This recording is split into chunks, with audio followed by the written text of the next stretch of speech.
Hi friends, భూమికి ఆకాశానికి మధ్యలో ఉన్నాను ఫ్రెండ్స్. వెనకాల లులు మాల్ ఉంది ఫ్రెండ్స్. ఏంటి గురు, నువ్వు కూడా ఇన్ఫ్లుయెన్సరా? అయితే కంటెంట్ చేసే ప్రతి ఒక్కళ్ళ దగ్గరికి ఈ రీల్ వెళ్ళేలా చూసే బాధ్యత నీది. కంటెంట్ పేరుతో సెన్సిటివ్ ఇన్ఫర్మేషన్ ని షూట్ చేసి పెడితే మన భారతీయ న్యాయ సంహితలో నీ కోసం సెక్షన్స్ రెడీగా ఉన్నాయి. నోట్ చేసుకో. Section 111 espionage. మిలిటరీ సీక్రెట్స్ ని, సెన్సిటివ్ ఇన్ఫర్మేషన్ ని పోస్ట్ చేస్తే 14 సంవత్సరాలు జైలు శిక్ష, ఎనిమికి హెల్ప్ చేస్తే లైఫ్ సెంటెన్స్, ఉరి కూడా తీస్తారు. Intelligence army officers identity leak చేస్తే section 113, fake news, anti national content పెడితే సెక్షన్ 140 కింద ఒకదానికి 3 ఏళ్ళు ఒకదానికి 7 ఏళ్ళు బొక్కలా వేస్తారు.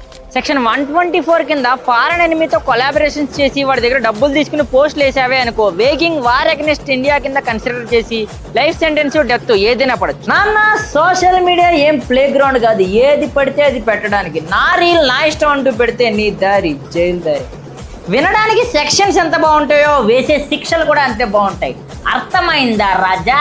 ఇప్పటి వరకు అట్లీస్ట్ 12 మంది ఇన్ఫ్లుయెన్సర్స్, స్టూడెంట్స్, ప్రొఫెషనల్స్ ని ఇవే సెక్షన్స్ కింద పాకిస్తాన్ వాళ్ళకి ఇన్ఫర్మేషన్ లీక్ చేసినందుకు అరెస్ట్ చేసి ఫాస్ట్ గా వెళ్ళి ఫాలో కొట్టే. ఈ రోజుల్లో నాలా నీకు జాగ్రత్త చెప్పేవాళ్ళు ఎవరున్నారని ముందా స్క్రోల్ చేయడం ఆపి ఇప్పటి నుంచైనా జాగ్రత్తగా ఉండు.